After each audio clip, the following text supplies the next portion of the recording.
संसद भवन की सुरक्षा में चूक का मामला ये पूरा है। आपको बताते चले कि दिल्ली पुलिस ने यूएपीए एक्ट के तहत एफआईआर दर्ज कर लिया है और चारों आरोपियों से देर रात तक लंबी पूछताछ की गई है। दिल्ली के पार्लियामेंट स्ट्रीट थाने में यह पूछताछ हुई है। आज चारों आरोपियों को कोर्ट में पेश किया जाएगा। बताते चले आपको कि पटियाला हाउस कोर्ट में इन सभी आरोपियों की पेशी होगी।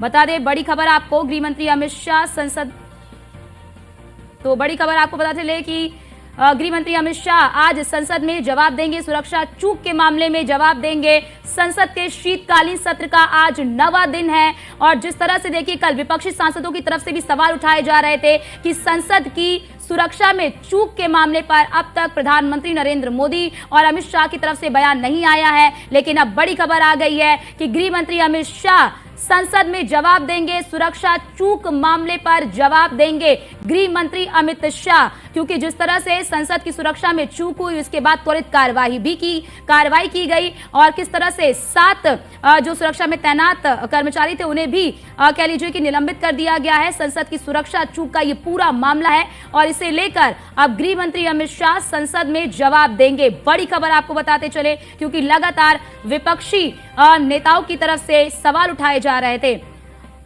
और हमारे साथ हमारे सहयोगी पीयूष तिवारी लगातार हमारे साथ लाइव जुड़े हुए हैं। पीयूष, क्या ये देखा जाए, क्योंकि लगातार कल भी देखा गया कि विपक्षी सांसदों की तरफ से लगातार सवाल उठाए जा रहे थे कि प्रधानमंत्री नरेंद्र मोदी और गृह मंत्री अमित शाह की तरफ से अब तक इस पर कोई जवाब नहीं दिया गया, लेकिन अब गृह मंत्री अमित शाह संसद में जवाब देंगे। बिल्कुल, अगर हम बात करें तो गृह मंत्री अमित शाह इस पूरे मामले में जवाब दे सकते हैं और इस वक्त हमारे साथ जो बीजेपी सांसद हैं संगम लाल गुप्ता वो भी मौजूद हैं, चूंकि उस वक्त इनकी मौजूदगी भी थी। हम इनसे सीधे बातचीत कर ले रहे हैं। सर, आपने देखा कि कल किस तरीके से सुरक्षा में सेंध लगी और कहीं ना कहीं विपक्षी जो सांसद हैं वो मांग कर रहे हैं कि सरकार की ये नाकामी है, इस तरीके की बात कही जा रही है। आप इस पूरे प्रकरण को किस तरीके से देख रहे हैं, क्योंकि लगातार यही मांग की जा रही थी कि गृह मंत्री इस पूरे मामले में जवाब दें। देखिए, कल की जो घटना घटित हुई है और मैं स्वयं सदन में था, जिस तरीके से सदन के उधर उसने जंप किया और एक पकड़कर लटक गया और उसके बाद उसने जूते से केमिकल को निकाला और पूरा सदन में धुआं हो गया। हम सब ने उसको पकड़ने के लिए दौड़े, हम भी वहाँ थे। कई सारे हमारे सांसद जो हैं उसको पकड़े और सुरक्षा कर्मियों ने भी तुरंत उसको घेरे में ले लिया। देखिए, सुरक्षा में चूक तो हुई है और हर एक नया व्यक्ति जब अंदर एंट्री करता है लोकसभा नए सदन में तो उसके समझ में नहीं आता है।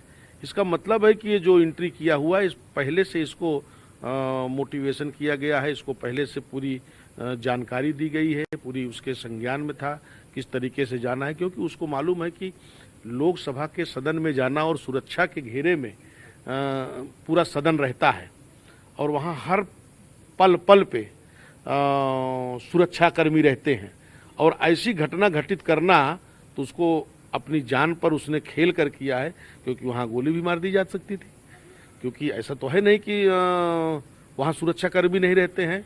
तो इसके पीछे का क्या रहस्य है, उस पर माननीय गृह मंत्री जी और हमारे रक्षा मंत्री जी आज सदन में उन्होंने अपना वक्तव्य दिया है। इसमें कोई राजनीति नहीं करनी चाहिए और इसमें विपक्ष को भी इसमें एक बैठक जो माननीय लोकसभा स्पीकर साहब ने भी आज सबके साथ समन्वय बना के और जो अच्छा से अच्छा कदम होगा उसको उठाने का काम करेंगे। जिस तरीके से विपक्ष आवाज उठा रहा है वो कह रहा है कि बेरोजगारी से युवा परेशान थे। आपको लगता है कि बेरोजगारी का सुरक्षा में सेंध से कनेक्शन जोड़ना विपक्ष एक उचित सवाल उठा रहा है? देखिए, विपक्ष को इसमें कोई राजनीति नहीं करनी चाहिए। पहले इस मामले को, क्योंकि मैं स्वयं वहां था, इस तरीके से कोई बेरोजगारी की कोई चर्चा नहीं। इस तरीके से देखिए, मैं फिर कह रहा हूं कि ये कोई एक दिन का काम नहीं है, ये पूरी तरीके से प्लान बे पे उसने कार्य किया है। जिस तरीके से उसने जंप किया, जिस तरीके से दूसरा व्यक्ति झटके में उसके पीछे पकड़ के लटक गया और लटक कर नीचे आ गया, तो ये पूरी तरीके से उसके ऊपर एक प्लानिंग किया और प्लानिंग के तहत कार्य किया गया है। इसमें इसके पीछे कौन लोग इन्वॉल्व हैं, कौन सा संगठन इसके पीछे इन्वॉल्व है, उस पहलू पर भी जांच हो रही है, जल्द इसमें पूरा खुलासा किया जाएगा। आपको लगता है कि इसमें अंतर्राष्ट्रीय साजिश भी हो सकती है, क्योंकि जो खालिस्तानी आतंकी है पन्नू, उसने ये धमकी दी थी कि जिस दिन बरसी है पुराने संसद भवन के हमले को लेकर, उसी दिन किसी न किसी तरीके से इस बार भी कहीं ना कहीं उसी तरीके की कोशिश की जाएगी।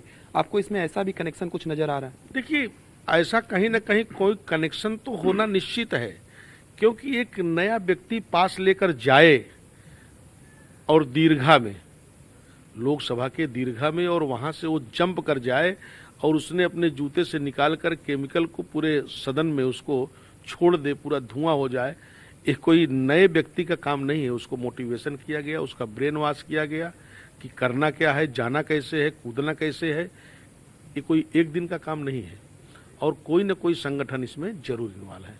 धन्यवाद। हमारे साथ बातचीत कर रहे थे बीजेपी सांसद। आपने सुना कि किस तरीके से इन्होंने किसी भी बात से इनकार नहीं किया, यानी कि सुरक्षा में सेंध हुई है और कौन से संगठन है, किसकी वजह से, ब्रेन वॉश किसने किया, ये कहीं ना कहीं जो पुलिस है वो जांच कर रही है, पता लगा रही है। और आपने देखा कि तमाम आरोपियों से कल देर रात तक पूछताछ भी हुई है।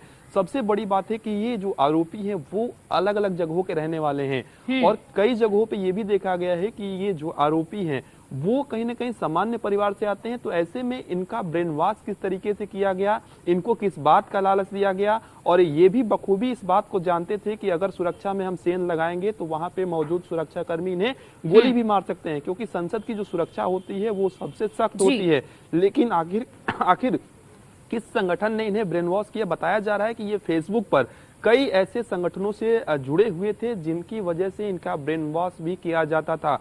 हालांकि दिल्ली पुलिस इस पूरे मामले में जांच कर रही है। अभी ये आधिकारिक रूप से कह देना कि आखिर वजह क्या रही है, किस तरीके से इनका कनेक्शन कहां से रहा है। हालांकि ये भी जानकारी मिल रही है कि कई जो गैजेट्स हैं वो भी पुलिस ने बरामद किए हैं और भी जो कड़ियां हैं वो कहीं ना कहीं जुड़ रही है। तमाम जो लोग हैं उनसे पूछताछ हो रही है। तो अब देखने वाली बात होगी कि दिल्ली पुलिस को इस पूरे मामले में आगे कितनी सफलता मिलती है और क्या कुछ दिल्ली पुलिस खुलासे करती है। जी पीयूष, क्योंकि देखिए 7 जो कर्मचारी जो इस सुरक्षा में तैनात होते हैं उन्हें भी सस्पेंड कर दिया गया, उन्हें भी निलंबित कर दिया गया है। उसके बारे में क्या कुछ जानकारी है कि क्या कुछ सुराग मिला जिसके आधार पर इन्हें निकाला गया है, निलंबित किया गया है? देखिए, संसद की जो सुरक्षा होती है वो काफ़ी सेंसिटिव होती है, लेकिन आमतौर पे आपने देखा होगा कि संसद में विजिटर पास भी बनाए जाते हैं। खासतौर पे सांसदों की ओर से ये विजिटर पास बनाए जाते हैं। दर्शक दीर्घा में जाने के लिए विजिटर पास बनाए जाते हैं। इस दौरान सख्त चेकिंग होती है, लेकिन जो शुरुआती जांच में या यूं कहें कि जो शुरुआती चीजें सामने निकल कर आ रही है या लोग जिसके बारे में बता रहे हैं अनऑफिशियल तौर पर कि जो जूते की चेकिंग है वो उस तरीके से नहीं हो पाती थी, और ये जो आरोपी हैं वो इस बात को भांप चुके थे या यूं कहें कि इन्होंने रेकी एक तरीके से कर लिया था कि जूते की चेकिंग उस तरीके से नहीं होती है। और ये भी जानकारी फिलहाल मिल रही है कि इन लोगों ने जो स्मोक गन यानी कि जो पटाखे है वो जो लेकर आए वो पैरों में छुपा कर लाए, यानी कि जूतों में छुपा कर लाए। तो ऐसे में निश्चित रूप से सबसे सुरक्षित जगह जहां पे देश के तमाम सांसद मौजूद रहते हैं वहां पे अगर लापरवाही बरती जाएगी तो निश्चित रूप से इस तरीके की कार्रवाई होगी। इसमें कोई संदेह नहीं है। पीयूष, आपने ठीक कहा, और कहीं ना कहीं इसी को देखते हुए जो संसद की सुरक्षा उसे फिर से बढ़ा भी दिया गया है। बाहरी लोगों को रोक लगा दी गई है। इसी के साथ ही विजिटर पास पर भी रोक लगा दिया गया। आपका बहुत बहुत शुक्रिया तमाम जानकारी हमारे साथ साझा करने के लिए।